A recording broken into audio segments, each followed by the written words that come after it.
Capítulo 1. El imperio de vinilo que conquistó el mundo. Imagina por un momento que eres el director ejecutivo de una empresa de juguetes.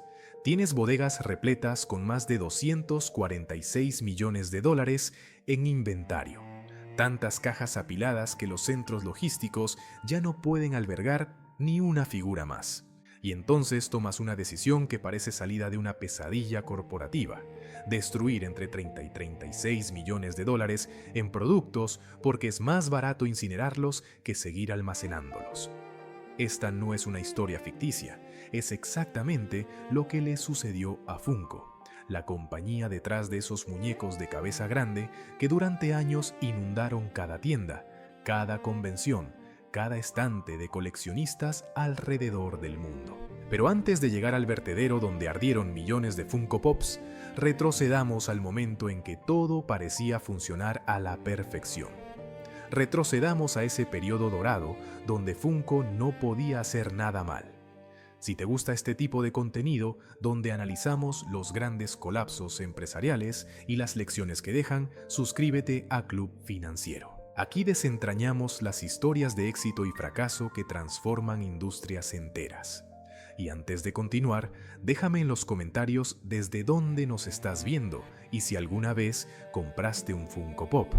Me encantaría saber qué personaje tienes en tu colección. Ahora sí, volvamos a la historia. Para entender cómo Funko llegó a destruir 36 millones de dólares en inventario, necesitamos hablar del momento exacto en que el mundo se detuvo: marzo de 2020. La pandemia golpeó y millones de personas quedaron encerradas en sus hogares. ¿Qué hicieron durante esos interminables meses de cuarentena? Compraron todo lo que pudieron en línea: ropa, electrónica, comida y, por supuesto, coleccionables. Los Funko Pops, esas figuras de vinilo con ojos negros enormes y cabezas desproporcionadas, se convirtieron en el escape perfecto para una generación atrapada entre paredes. Eran asequibles, nostálgicos y, lo más importante, había un Funko Pop para absolutamente todo. ¿Te gustaban los superhéroes de Marvel? Funko tenía cientos de versiones. ¿Eras fanático de Star Wars, Harry Potter o incluso de series como The Office? Funko lo tenía cubierto. ¿Querías un Funko de tu rapero favorito, de un personaje de anime o incluso de políticos y figuras históricas? También existía. La estrategia de Funko era simple, pero devastadoramente efectiva: licenciar todo lo que pudieran, cada franquicia, cada personaje, cada moda pasajera del momento.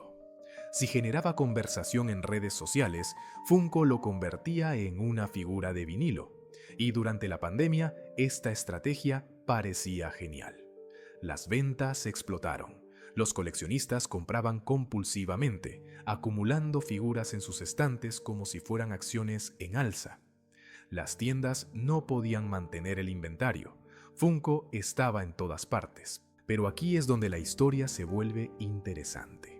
Porque mientras las ventas subían como cohete, Funko tomó una decisión que parecía lógica en ese momento: producir más, mucho más. Si la demanda estaba por las nubes, ¿por qué no fabricar el doble, el triple, 10 veces más? Los ejecutivos de Funko miraban las cifras de ventas y veían un futuro infinito de crecimiento. Pensaban que la pandemia había cambiado permanentemente los hábitos de consumo. Creían que los coleccionistas seguirían comprando con la misma intensidad incluso después de que el mundo reabriera. Así que las fábricas comenzaron a trabajar horas extra. Las líneas de producción escupían Funko Pops a un ritmo frenético. Cada semana aparecían nuevos lanzamientos exclusivos, ediciones limitadas, variantes con brillos especiales, versiones metálicas. La compañía firmaba acuerdos de licencia con todo lo que se moviera en la cultura popular. Y entonces sucedió lo inevitable. El mundo comenzó a reabrirse. Las personas salieron de sus casas, volvieron a sus trabajos, a los restaurantes, a los cines, a los conciertos. De repente, ese tiempo interminable que dedicaban a navegar por tiendas en línea se evaporó. Ya no necesitaban llenar el vacío existencial de la cuarentena con pequeñas figuras de vinilo. Las prioridades cambiaron.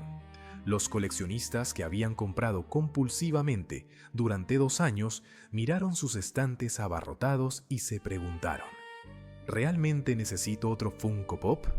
La respuesta para millones de personas fue un rotundo no. Las ventas comenzaron a desacelerarse, primero lentamente, como una grieta casi imperceptible, luego de forma dramática, como una presa a punto de colapsar. Pero aquí está el problema mortal. Funko ya había ordenado la producción de millones y millones de unidades adicionales. Las fábricas seguían enviando contenedores repletos de figuras. Los centros de distribución se llenaban día tras día. Y los minoristas, que habían hecho pedidos gigantescos esperando mantener el boom pandémico, comenzaron a devolver inventario. No podían vender lo que tenían en sus estantes, mucho menos lo que seguía llegando. Funko se encontró con un inventario de $246 millones. $246 millones en figuras de vinilo que nadie quería comprar. Para ponerlo en perspectiva, eso es suficiente para llenar estadios enteros de Funko Pops. Millones de pequeñas cajas apiladas hasta el techo, esperando compradores que nunca llegarían. Los centros logísticos de Funko estaban saturados. Cada metro cuadrado de espacio disponible estaba ocupado por cajas. Y aquí viene la parte que duele. Mantener todo ese inventario cuesta dinero, mucho dinero. Tienes que pagar por el espacio de almacenamiento, tienes que pagar por la seguridad, tienes que pagar por el seguro, tienes que pagar por el personal que maneja ese inventario. Cada día que esas figuras permanecían en las bodegas, Funko sangraba efectivo. Los costos de almacenamiento subían mientras las ventas seguían cayendo. Era una espiral perfecta hacia el desastre. Y entonces alguien en la sala de juntas hizo los cálculos fríos y llegó a una conclusión aterradora. Era más barato destruir millones de dólares en inventario que seguir almacenándolo. Capítulo 2. El colapso. Cuando almacenar cuesta más que destruir. Hay decisiones corporativas que parecen tan absurdas que cuesta creer que alguien las haya tomado realmente. Destruir $36 millones en producto perfectamente funcional suena como el tipo de error catastrófico que terminaría la carrera de cualquier ejecutivo. Pero cuando los números te acorralan contra la pared, cuando cada día de inacción cuesta más que la destrucción misma, lo absurdo se convierte en lo inevitable. Y eso es exactamente lo que enfrentó Funko en 2022. Los centros logísticos de la compañía estaban tan saturados que las nuevas entregas no tenían dónde ir. El inventario había alcanzado $246 millones, o una cifra tan astronómica que representaba más del 50% de sus ventas anuales proyectadas. Imagina tener la mitad de tus ingresos anuales atrapados en cajas que nadie quiere comprar. Pero el verdadero problema no era solo la cantidad, era el costo diario de mantener ese inventario funcionando como un ancla atada al cuello de la empresa. Cada bodega ocupada significaba decenas de miles de dólares mensuales en arrendamiento. Cada pallet de Funko Pops requería sistemas de inventario, personal para gestionarlo, seguros para protegerlo. Los costos operativos se disparaban mientras los ingresos seguían cayendo. Funko estaba pagando millones simplemente para mantener figuras almacenadas que perdían valor cada día que pasaba. Porque aquí está la cruel realidad de los coleccionables. Su valor depende de la demanda del momento. Un Funko Pop que era exclusivo y codiciado en 2021 se convertía en un artículo olvidado en 2022. Las tendencias culturales cambian, los personajes populares pierden relevancia. Lo que ayer era imprescindible hoy es irrelevante. Así que los ejecutivos de Funko hicieron los cálculos. Compararon el costo de seguir almacenando millones de unidades contra el costo de simplemente deshacerse de ellas. Y el resultado fue brutal pero claro. Destruir el inventario era la opción más barata. No por un pequeño margen, estamos hablando de una diferencia de millones de dólares. Mantener ese inventario durante otro año habría costado más que fabricar las figuras desde cero. Los costos de almacenamiento, mantenimiento y gestión superaban con creces el valor de recuperación que podrían obtener liquidando esas figuras a precios de descuento. Entonces Funko tomó la decisión. Entre 30 y 36 millones de dólares en inventario serían destruidos, incinerados, convertidos en ceniza. Millones de pequeñas figuras de vinilo que nunca llegarían a las manos de ningún coleccionista. La noticia causó conmoción. Los coleccionistas no podían creerlo. ¿Por qué no donarlas? ¿Por qué no venderlas a precios ridículamente bajos? ¿Por qué no regalarlas? Pero esas preguntas ignoran la realidad económica de operar a escala corporativa. Donar millones de unidades requiere logística masiva, costos de transporte, coordinación con organizaciones benéficas. Vender a precios de liquidación extremos destruye el valor de marca y canibaliza las ventas futuras. Si inundas el mercado con Funko Pops a $1 cada uno, ¿quién va a pagar 15 o 20 dólares por uno nuevo? La destrucción, por terrible que suene, era la única manera de cortar las pérdidas sin destruir completamente el valor futuro de la marca. Era cirugía corporativa de emergencia. Amputar el miembro infectado antes de que la gangrena matara todo el cuerpo. Pero la destrucción del inventario fue solo el síntoma más visible de una crisis mucho más profunda.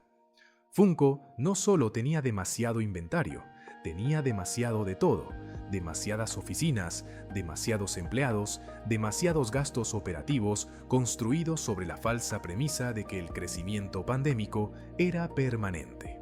Así que llegaron los recortes. En junio de 2022, Funko anunció que reduciría su fuerza laboral en aproximadamente el 10%. Cientos de empleados perdieron sus trabajos de la noche a la mañana. Personas que habían sido contratadas durante el boom, que habían ayudado a construir ese imperio de vinilo, ahora eran prescindibles. Los despidos se sumaron a los costos de reestructuración, indemnizaciones, pagos por cese, reorganización de departamentos.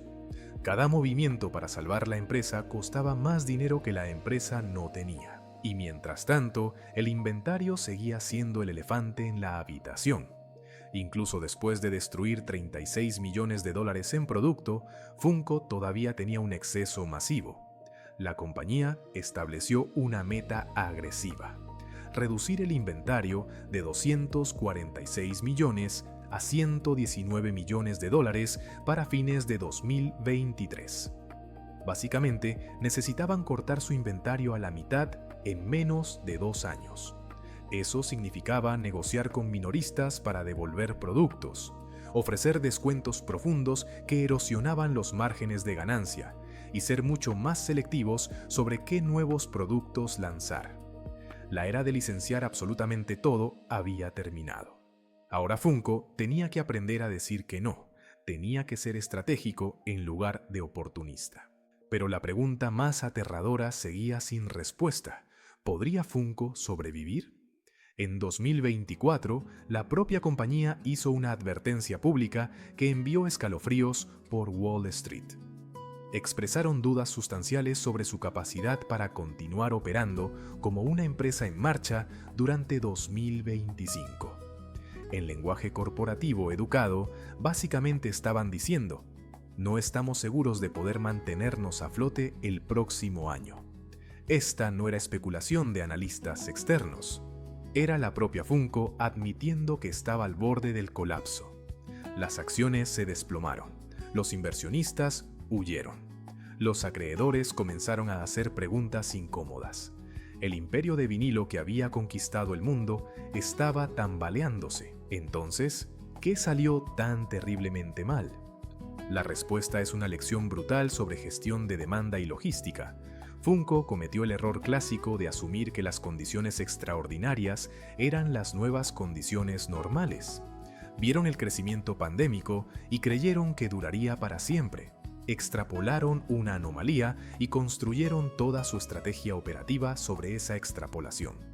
Pero las pandemias no duran para siempre. Los comportamientos de consumo durante emergencias globales no se convierten en hábitos permanentes. La gente eventualmente regresa a sus vidas normales. Y cuando lo hacen, las empresas que se sobreexpandieron basándose en demanda temporal se encuentran con bodegas llenas de inventario invendible y balances desangrados. La historia de Funko es un recordatorio de que en los negocios el timing lo es todo. Saber cuándo acelerar es importante, pero saber cuándo frenar es aún más crucial. Funko aceleró cuando debería haber frenado. Apostó todo a que el boom continuaría y perdió esa apuesta espectacularmente. Ahora enfrenta la lucha de su vida para sobrevivir, reestructurando, recortando, rogando a los bancos por más tiempo y a los clientes por más ventas. El futuro de esos pequeños muñecos de cabeza grande está en duda, y si desaparecen, dejarán atrás una lección costosa sobre los peligros de confundir un momento extraordinario con un futuro garantizado. Si este análisis te hizo reflexionar sobre cómo las empresas toman decisiones aparentemente irracionales, suscríbete a Club Financiero. Aquí seguimos desentrañando las historias detrás de los colapsos más fascinantes del mundo corporativo.